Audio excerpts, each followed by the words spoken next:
Hey everybody, welcome to the first of many. We'll do more of these as people request them. Masterclass on getting a job seekers. I'm going to go around the horn here for everybody, giving like a quick intro and anecdote, like with why they're here and why they want to help support you all. I'll start. I'm Jared. I'm co-founder of Rev Genius. As I told these other phenomenal hosts today, I never landed a job. Like I ended up building a community and hiring myself, which is an edge case, but have helped many, definitely over 100 folks land a job in the last year or two. So happy to be here and help. Let's go to my right. Zaya, are you next? Yeah, so right? My name is Zaya. I have my own company, Recruiter, and what I do is I help job seekers take over their job search with like reverse recruiting, helping with like resumes, interview tips, and I've helped over 50 people this year break into tech.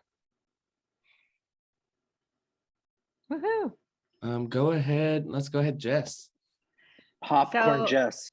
I'm Jess. I work with Trainio right now, which is an SDR boot camp, and I kind of just fell into helping people find jobs. It's not what I get paid to do, but it's what I love to do. So here I am to give you all the hints, tips, and everyday wisdom.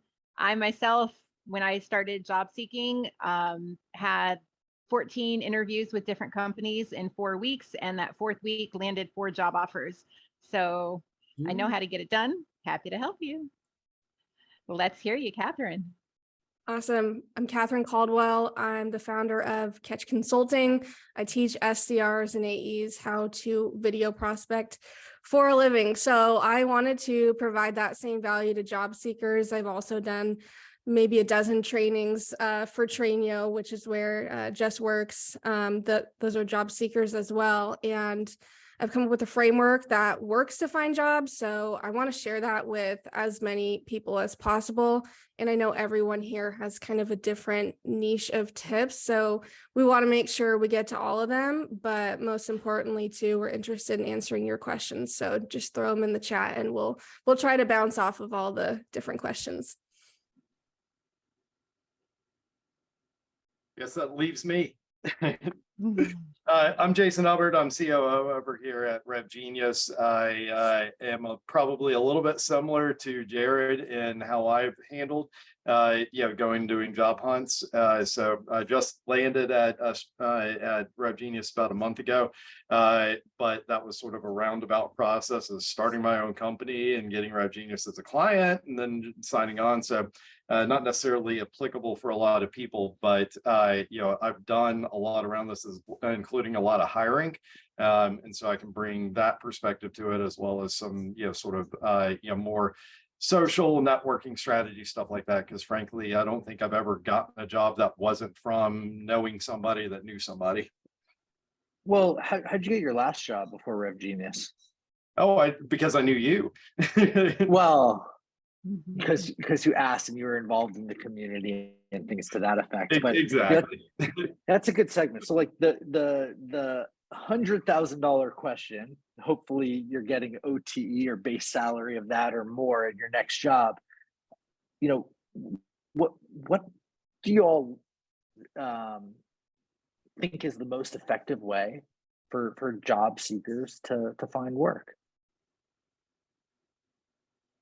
Yeah, so you already have my answer. Start.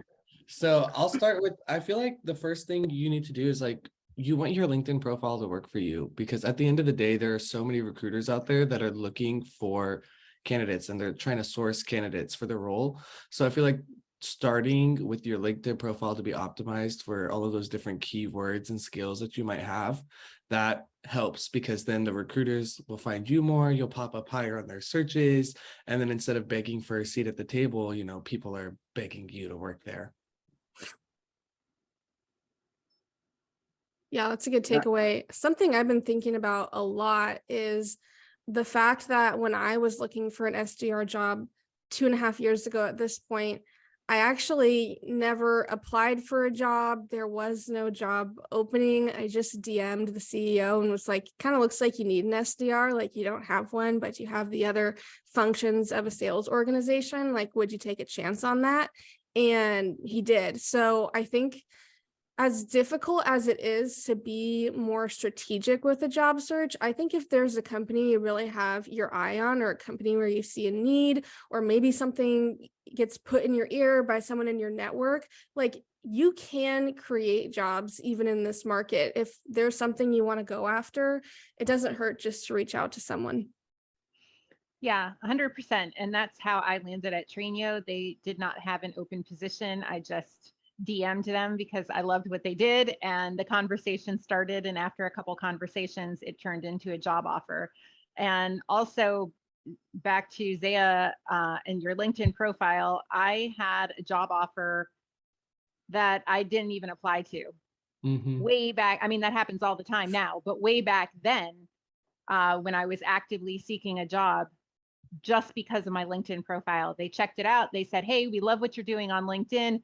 Looks like you would be great doing these types of things, doing some social media content, doing some recruiting. How about you come and work with us? And so your presence here on LinkedIn, I think, really can't be understated. It's the very first place that you want to start.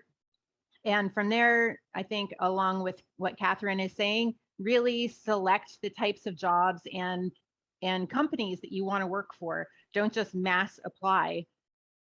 Narrow it down to those specific companies, start connecting with people who work at those companies, and then you can start networking. And then instead of just getting your application in through LinkedIn, you can actually reach out to that person and directly say, hey, I see that you have a job opening for this position.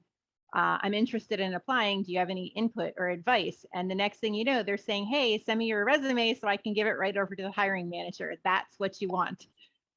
Yeah, and I think that's critical, even if you're doing a strategy similar to how I've done it in the past, like table stakes things. Very first thing somebody's going to go and look at, ask for whatever, whenever that person reaches out to somebody that they know, is, do you have their resume and what's their LinkedIn profile? So you have to have those done. And then the other piece to it that goes alongside with, knowing and narrowing down what your targets are, what type of place you want to, go try and work for. Build out and customize your resume and your LinkedIn profile so it speaks to that opportunity. So there's a whole lot of ways to present what you've done historically and stuff like that. And depending on where you're trying to go and what you're trying to do, you can tailor how you present that and really optimize that relative to where you're trying to land. Yeah, that's the first and foremost thing, is like making sure that you know what one specific role you want to do, because I feel like this was a trend a couple months ago and I'm so tired of seeing it, but every single job title in your name, it's like SDR, human resources, like data analytics. I'm like, yeah, I'm like, girl, narrow it down. I was like, we get it, you can do everything, but what do you want to do the most? Because or what are you the best at? That too. What do you want to do the most? Yeah, I was like, I always try and like, that's the first thing I do, like in my coaching, is I kind of turn people into themselves. I'm like, okay, like from what you've told me, I feel like your personality aligns with this and what you're kind of looking for, but do some research into these 3 different job titles and then let me know which one, because then we can go and specify everything and tailor it to that. 100%. One of the first things that when people ask me, I'd like to be an SDR, I turn it right back to them and say, what are your interests outside of being an SDR? And they might say travel, they might say medicine, they might say education. And then I say, now go start looking up SaaS companies in education and ed tech or fintech, whatever. There's SaaS companies for everything, even travel. So you can find those niche companies, and those are the ones that you really want to go after, because then you're combining something that you're naturally interested in and passionate about with your job, which just makes sales exponentially easier, and you get to enjoy your day most days. I mean, you're still going to have a bad day occasionally, but if you love what you do, it's a lot more fun. The biggest challenge I see with people looking for work, a couple things. One, if I were to ask all of you all, how many of you landed your last job from applying for the job solely How many of you would say yes? Yeah, I don't think any of like that that's a common takeaway, right? Like now when people are reaching out to me and saying like I'm looking for a job, that whether they're a senior leader like Jason or somebody trying to get into SaaS, the biggest challenge I see is they don't know what they want. They're just looking for what I have. I know your audience, right? Like if I was a recruiter, that might be a little more appropriate. And so have a list of 10 companies that would be ideal. The best senior leaders too are the ones that network to the nth degree behind the scenes around the opportunity they want. They find opportunities from their network, right, Jason? Like they find opportunities from their network. They have ideas of what's open and stuff, and they go to the nth to get that. And LinkedIn is phenomenal. It should be a necessary part of everything you do, putting content, reaching out to the hiring managers.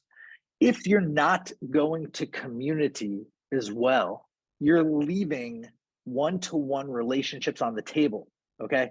Mm-hmm. Period. Like finding folks there and networking and you know in our job posting channel, that's big. Like we actually took away people posting jobs and had to come from like Zapier once upon a time, and people are like, I can't find the hiring manager then to say hi.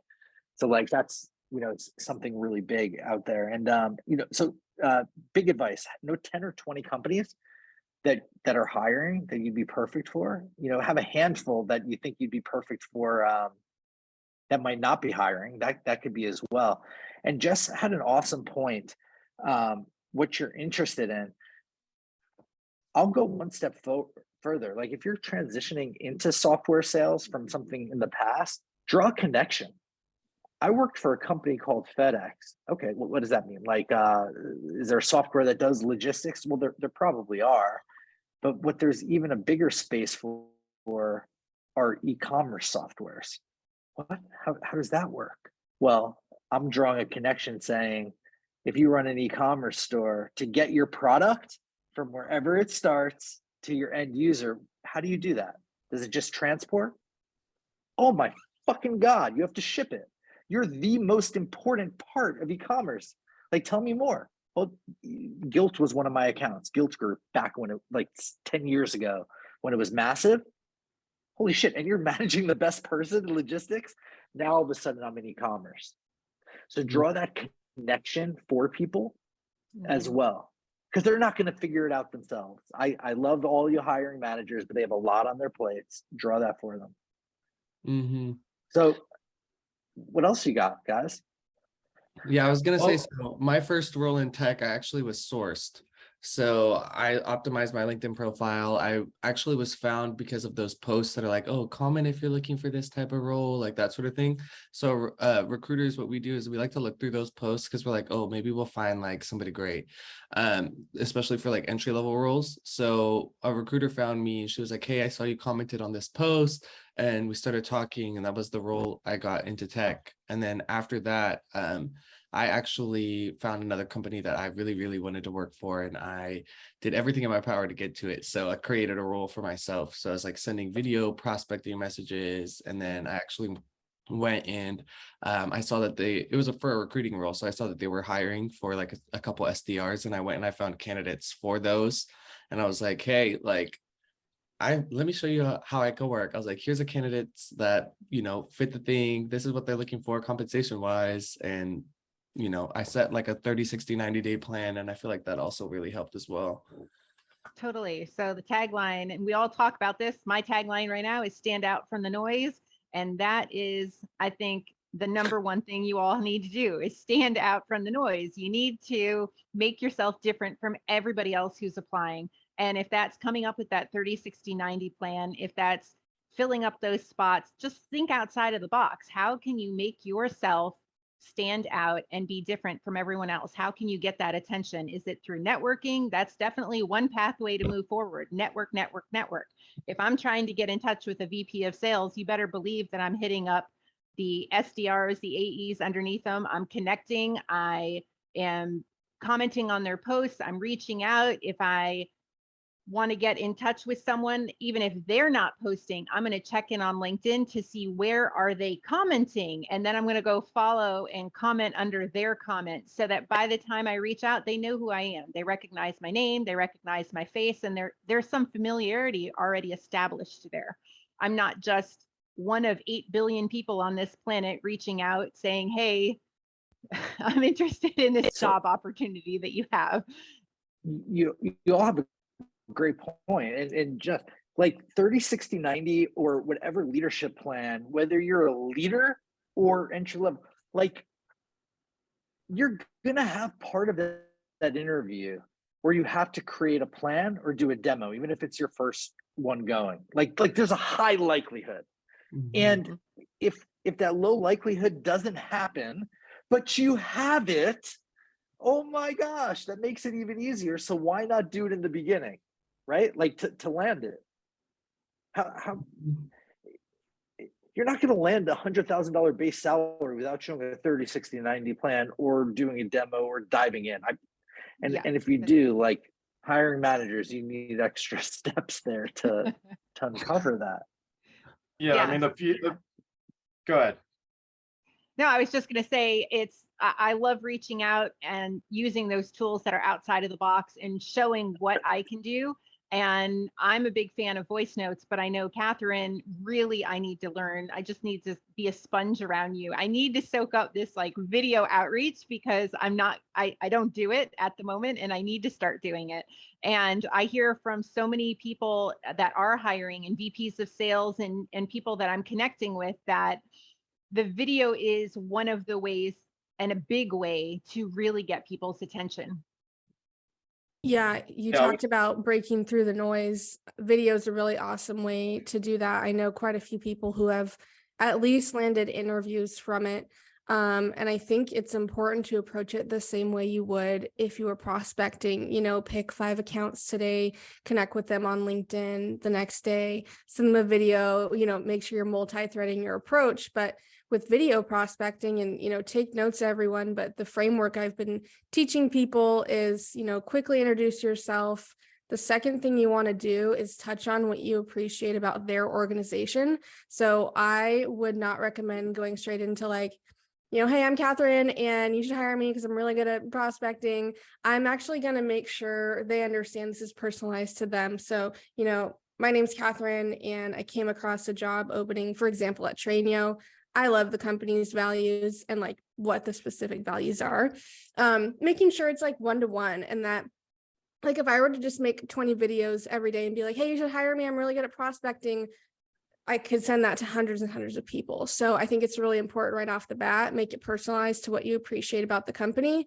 The second thing you want to touch on is why you would be directly beneficial to the company. So that's what I'm going to go into. I'm really good at video prospecting. I can do anything. I'm out of the box. I'm a creative thinker, whatever it is. And then the call to action, as always, direct, concise, to the point. When do you plan to start interviewing for this role? Would you consider interviewing me for this role? Are you open to interviewing me next week for this role? Any kind of question like that, where you're going to get a direct answer, or direct feedback.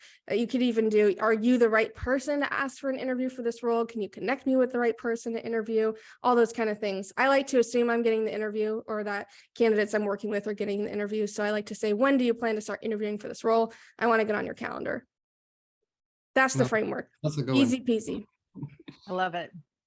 Boom. And here's a 30, 60, 90 screen share on Loom, walk you through the whole thing. And I got the data points from, AEs on the team, which I would be joining. Oh, okay. Pay attention. Exactly. I'd be blown Yeah, away. I mean, one thing relative to some of the stuff that Jared threw out, especially around like a self-imposed homework assignment you came to the meeting with, or that you're reaching out around, share that. Don't let it be just at the discretion of whether they think of it or they ask. If Jared and I just had somebody accept a job offer, they probably would not have gotten if they hadn't spoken up and said, hey, I took the time to do this. Halfway It was through. like, By the way, I have this, and we're like, exactly what we want. and I mean, frankly, he probably would not have gotten the job offer if he had not spoken up and said that. So don't go put in that effort and then not say that you did it and let that pass by. Cast as wide of a net that you can, especially on the networking side. I don't think I've ever networked into a job and the person I spoke to was the person that got me the job. It's usually somebody that they know or somebody that they know that knows somebody. So second, third degree connections that you've got out of that. And then the last is connect every dot for them. Every dot that you leave for them to connect on their own is a missed opportunity, and some percentage, and oftentimes a very large percentage of those are never going to connect those dots. So do it for them explicitly. I know a senior leader too that just went for this VP or C-level role. One of them got it, the other didn't. They became best friends through the process, or good friends. The one who didn't had a whole strategy, like in profitability and all this, and he's sharing it with the other one. Like there's, oh my God, like how are you going to not put that person into something next, right? Like it's pretty outstanding. And the impression that they left on the leadership of the company, even though they didn't get it, was at a level where like they're like in awe, and like that's how good the candidate or how good of a fit the candidate they picked was. But like it's pretty cool. Like you're never gonna to let off. Now we have a question. Yeah, so somebody did ask, do you think that recruiters look past those who have open to work or those that have a headline that reads that they're looking for a new role? So personally, as a recruiter, I think that that's false. So how LinkedIn works is we have to buy LinkedIn in mail credits. And so we only get those back if the candidate responds. So me personally, I like to find people that are open to work because they're like 90% more likely to respond to my in-mail. And so I want to kind of get that credit back. So I usually target those people because it's like at the end of the day, I don't want to shake somebody down and be like, hey, quit your job, come and join us instead. Like I'd rather find somebody that's already open to work. Cause unless it's like a super duper niche, like higher level role, then I have to go knocking on a couple of people's doors, but I'd rather take the easy route than the harder one. Yeah, I know there was a lot of iffiness on the open to work banner too. I don't know how you guys feel, but I always say keep it on there. It worked for me. It didn't hurt me at You know, all. it's funny. I feel like LinkedIn goes through phases, like where it's super cool, like it helps with reach, and then it's like, no, don't do it. Pretend You so look like desperate. whatever. Do you? It's like the flavor of like right now, I think we're on a yes for the LinkedIn banners. Like 6 months ago, it was a no. Like I'm not even kidding. Like this was is like always a literally yes. what's happening. Do you? Yeah, do it. Get yourself out there.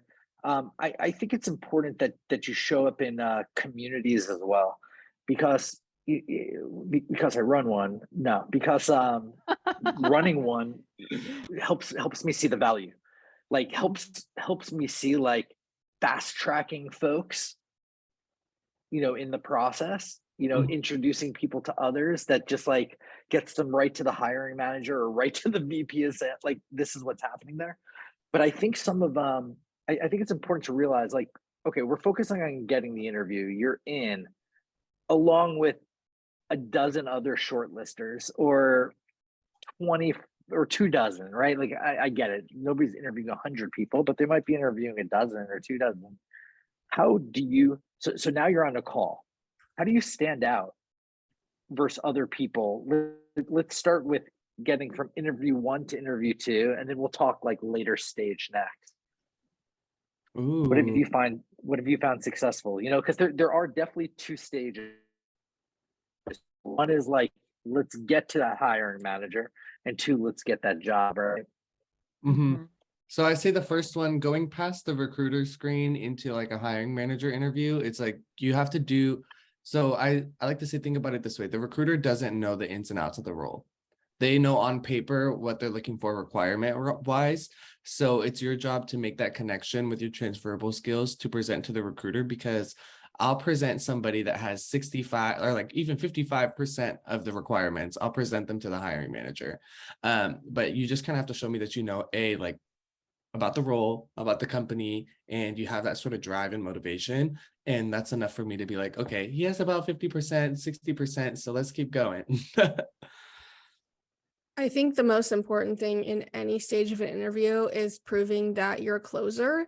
And so I always made sure to do that at the end of every call. What's next? When's the next time I'm talking to you? Who else is going to be on the call? What are we going to do? What do I need to prepare? Just always asking. And I think that proves if you're a good salesperson too, because I mean, if you're looking for a sales job, if not, maybe it's a little bit different, but I would still be asking for the close, because good salespeople ask uncomfortable questions. So just saying, when's the next time I'm going to see you and what should I prepare for that is, I think, very telling of the way that you will be in your role when you're actually hired. Yeah, I'd say I always tell people, like, beyond asking for the close, which is a good one. I always tell people to ask your recruiter or your hiring manager if they have any reservations moving you forward to the next round. Because that gives you a chance to be like, oh, hey, like, so this happened to me. So when I was interviewing for a tech company, they were like, oh, we just don't think you have enough LinkedIn recruiter experience. And I was like, well, I don't. But is there like an assignment, or is there something else that I could do? Like, can I prove to you that I know like Boolean threads, et cetera, et cetera? So it gives you a chance to be like, hey, like, I don't have this, but can we find another solution for me to prove that I do have the competencies? Right. It really opens up that opportunity for the hiring manager or the recruiter, whoever it is, to say, well, this is a reservation that I might have about you.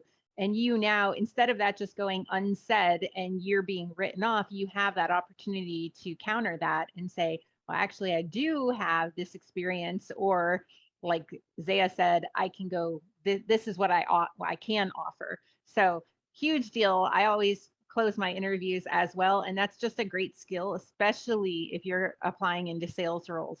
Close those interviews, 100%. Any role, close it. From a recruiter, I'm saying close it. Yeah. So I want to point out, I couldn't agree more. Or one thing I'm going to say, as not a recruiter going against other, Jared, you're breaking up a little bit. I thought it nobody was just me. asks questions at the beginning, right? Nobody asks questions at the beginning of interviews, right? You're closing, you don't even know what you're closing fully outside of the company and the title, right? So how can you ask questions at the beginning? Because discovery is a big part of the sales process. You could argue it's the biggest, right? So if you're not discovering at the front end of the call, if you're discovering at the tail end, where you may or may not have those 10 minutes at the end, you may have 3 minutes at the end to ask questions, you may have 20, you don't know, is the point I'm trying to make. You don't know. What you know is the time it starts and the time it finishes. You don't know the questions in the middle. So why not ask your questions in the beginning? Mm-hmm. Okay. What questions do you ask? Well, if I'm going for a sales role, hey, Jason, like, really excited to learn about Rev Genius today. Before we get started, is it okay if I ask a couple questions? He's going to say fucking yes. I promise you. Right, Jason? Like, geez, yeah, of course. What you got? Jason, obviously hitting my numbers is a goal. Like, that's table stakes, right? Like any role I go to. But like, so two things. One, what traits do your most successful reps have? What traits do your most successful reps have? Well, my reps have grit. They're coachable. Hear those words out of their mouth. Okay, cool. Outside of hitting my numbers, because that's obvious, I don't want to be the lone wolf. Every company knows, like, there's always that person that hits their numbers, but like they're very fireable, right? Like, it's just like, this person just causes me too much pain. What my top priorities be outside of hitting my numbers? Cool. Thanks, Jason. Ask away. So then Jason's going to go, tell me a time when you did this or this. Well, Jason, thank you for asking. I had grit, I was coachable, and I was here in my example. So Jason learns a couple things here. He's like, this guy game me, or this lady game me. That's exactly what I needed them to do. And then at the end, when you say, do you have any reservations about me being one of those top performers on your team? Because I don't just want this role. I want to be the top. What do you have? It's going to come full circle. So just 1 to 2 early questions, put their words back, especially if this is an individual contributor role. They're going to look at that some kind of way if you're going against other SDRs. I did that for my first job out of college, no experience, no anything. And I met with the VP. Don't do that with recruiters, because recruiters, no offense, they're not going to really get it. They're not closable. They're very like, okay, check. You hit the checks, go to the next thing. Like you can almost just say, yes, I have Salesforce experience. Yes. Did I hit all the checks? Good. Got it. Pass the recruiter. Sometimes you can, sometimes they want a little more, but when you get to the hiring manager, the VP of sales, by the end, my first interview with him, he said, well, Jared, I'm going to offer you this job on the spot. Said that. First 50 employee for a little company that's now seamless.com. They were acquired twice. So they did some good things along the way. I left after 3 months.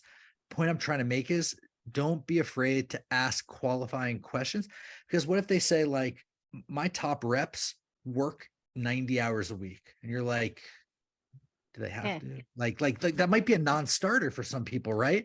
Guess who saves themselves from going to an organization that overworks their people in your eyes, right? And somebody else might be really excited about it, like, yeah, go. But it gives you the opportunity to say that's me or that isn't me as well. So it makes it more of a two-way street. Jason, if I asked you those 2 questions at the beginning of an interview for an SDR or AE role, would that be a positive? Oh, it's absolutely a positive. I mean, it means you've thought about it, you've prioritized it, you've done some due diligence and research, all of that stuff. The other critical piece to it is you're now driving the interview, and you can drive that in directions that are to your strengths, as opposed to leaving this open and in the hands of the person that's interviewing you. Like, it's a crapshoot. Like, they may hit you with something that you're not prepared with, or go in a direction that, it doesn't align with your background or your strengths or anything like that. So, from start to finish, from how you design and build out and present your resume, your LinkedIn profile, to initial communication you may have in the lead up to the call, through to asking initial questions and guiding the interview. Do that, subtly. Don't do it overly aggressively. But, you've got ways to proactively drive how all of this happens from start to finish, and so that you're not at the whims or at the, how everything just happens to play out relative to that interviewee that you're speaking to. And I mean, for me in particular, like, I don't have a set, format for my interviews. And I know a lot of people operate this way. And so, it's a crapshoot, sort of how much time I've had to prepare before I go in, how much time I've had to look at the resume, what kind of mood I'm in that day. Did I just have a crap meeting right before that, and I'm just pissed off at the world? Like, the more you can do to guide where that's going to go and not leave yourself to the whims of, whatever the context is or what's happening, the better all this is going to work out for you. As a sales recruiter, the people that navigate the conversation are the best ones, just at the end of the day, because like, you can't teach conversational skills like you can, but somebody that can come in and just like drives the conversation. Natural. Yeah, it's like, it's a natural, like, for the first company I was doing, we were hiring like 25 SDRs. And I always knew, I was like, if my conversation ends with the candidate before 15 minutes, they're automatically a no. If they go from 15 to 30, I was like, those are usually the ones that are giving like detailed answers. They're storytellers, they're engaging, they can actually hold a conversation. It's more back and forth rather than one-sided. Those are like the best salespeople at the end of the day. And Jason, at the end, like I could say in the beginning, I have a couple questions. I want to follow your interview process, but I've also created a really cool 30, 60, 90 that may not be appropriate for this call. So if you like me after this quick conversation, I'd love to present that to you. Like, let's set up some time. I'm happy to go through your process again. This is just me going above and beyond if this wasn't part of it. Does that make sense?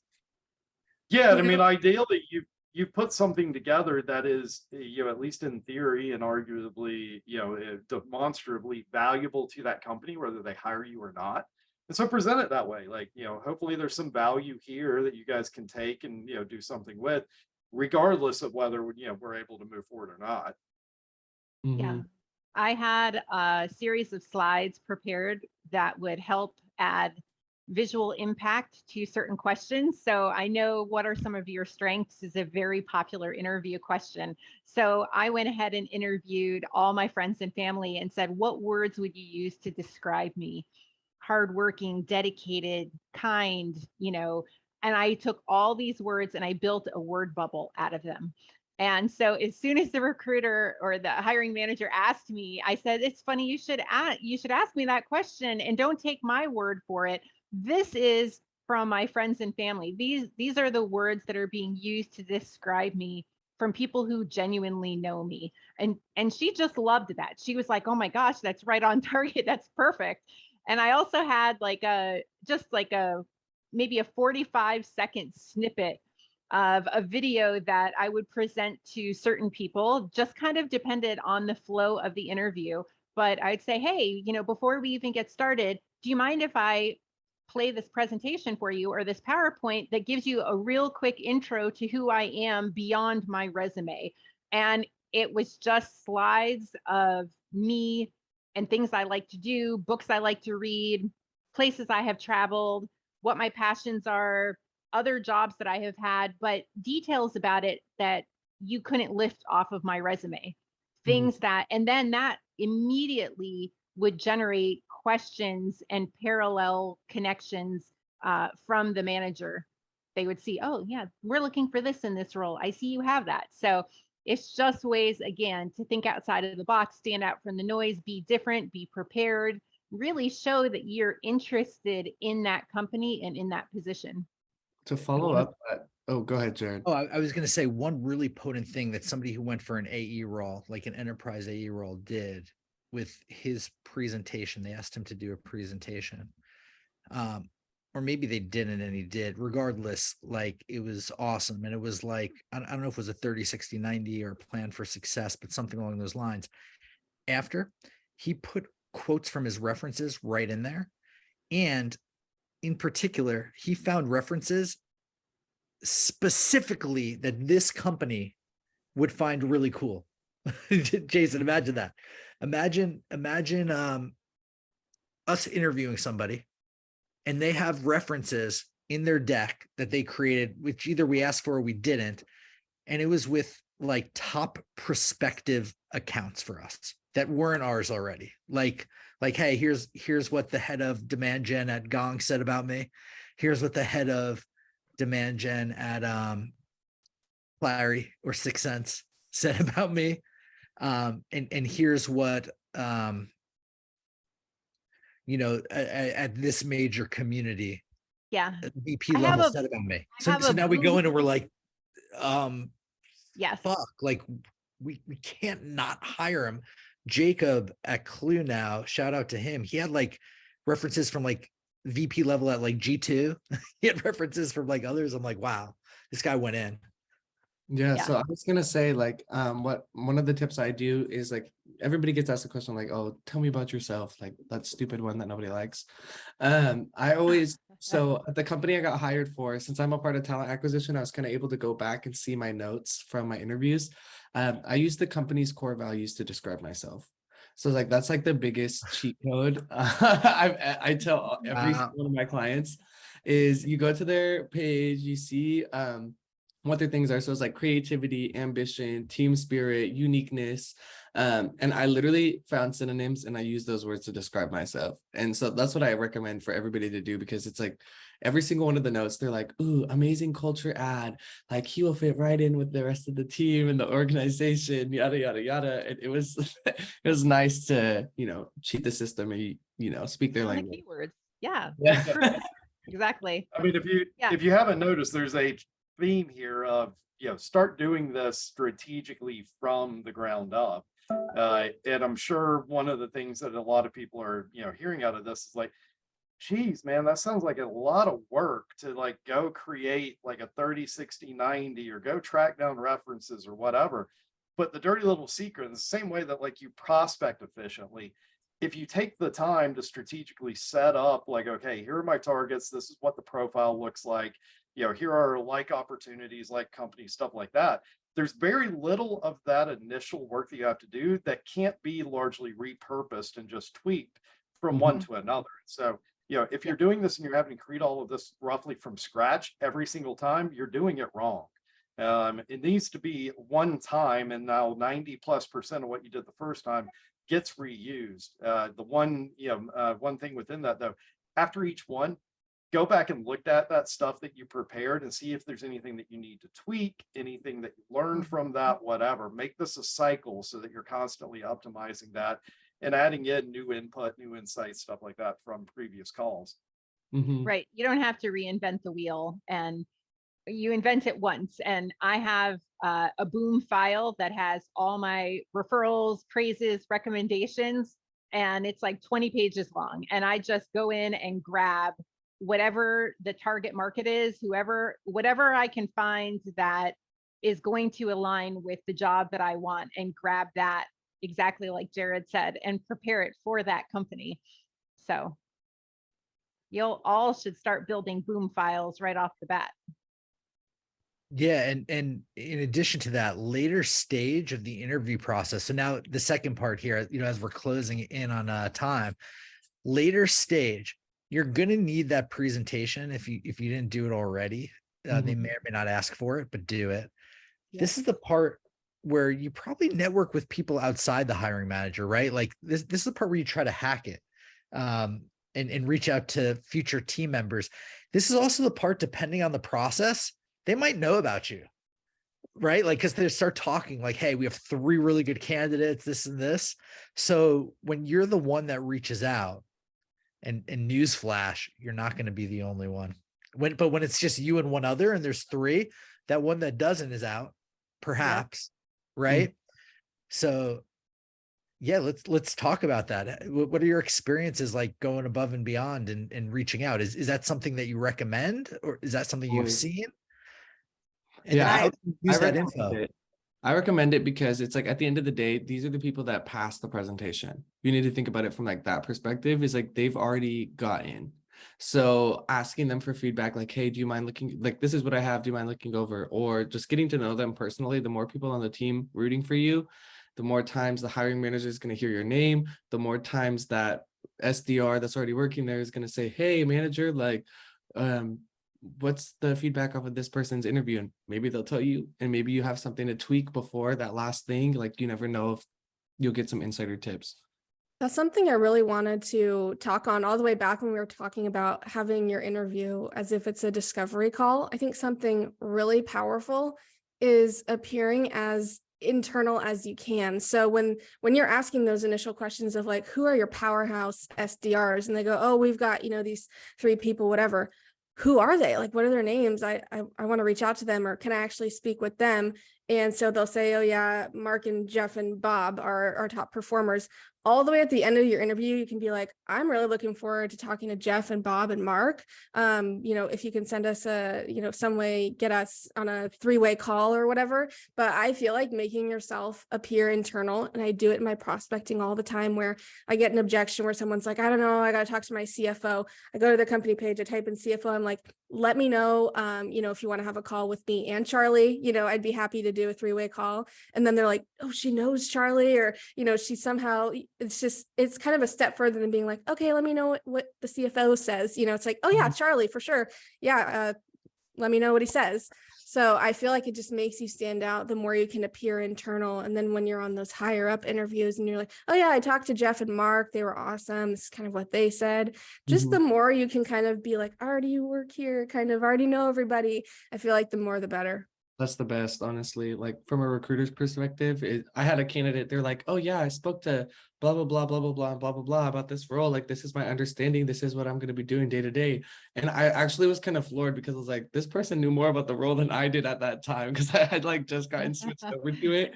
And I pushed them through and she actually like ended up getting the job like faster than anybody else. And so it really does help. I also always follow up with just, courtesy never fails you. It doesn't hurt. So if you have an interview, if someone is taking time out of their day, I just always send a follow up, whether it's a DM or an email or a quick voice note. Hey, it was great meeting you. Thanks so much. I'm really excited about XYZ that we talked about. Looking forward to hearing from you by whatever the deadline is, because you should have asked in your interview, when is the follow-up? Oh, we're going to let you know by Tuesday. So then looking forward to hearing from you on Tuesday. And that I wait a day or two. So in case they're interviewing more people, I just pinged myself right back up to the top. Mm-hmm. One thing that we haven't discussed here that it behooved me to put up, when you're in those final stages as well, look for common connections and back channel the fuck out of it. Like you know how many hiring managers I spoke to on behalf of candidates? I've reached out of my way to people that I didn't even know to try to build rapport because of how strongly I believed in them. I'm sure Jason has too, right? Absolutely. And yeah, I mean, it goes, especially for anybody who's done anything in sales. This is a lesson that they should know well. But for anybody that's not got a background in it, the more you keep things that are required as next steps in your hands, the better all this is going to go. Anything you leave in their hands is something that has potential for a ball to be dropped, to not be prioritized. Like, remember, hiring and interviewing, stuff like that, for most of these people is not their full-time job and not their primary priority. Like, they've still got to do all of the other stuff. They get busy. They have fires they've got to put out. They, whatever, they get distracted. So leave as little in their hands as humanly possible. Control everything that you can control. And annoy your recruiter. They're making money off you. Annoy them. So we're out of time. Unfortunately, it looks like by how many people stayed here that there was quite a lot of value. We've had over 60 people here at the same time. The numbers of attendees grew probably like 10 to 20% as well over this. We'll talk, like, if this is something that people want regularly, I'm down to do it. And I know based on availability, most of the panelists probably will too. Mm-hmm. But thank you. If we helped one person get a job, we did our job. And if we planted seeds on a few others, that would be so rad. If you have any questions that come out after, find us all on LinkedIn or in the Rev Genius community. Please reach out, ask questions in the comments too. We'll get back to them next time around, or literally we'll scope out the comments throughout the day and the week. Yeah. In closing, DMs are always open. Thank you all for joining me on this panel. This has been awesome, and looking forward to doing more to help more. 100%. Awesome. Thanks for having us. Thank you. Take care, everybody. Thanks. Bye. Bye, everyone.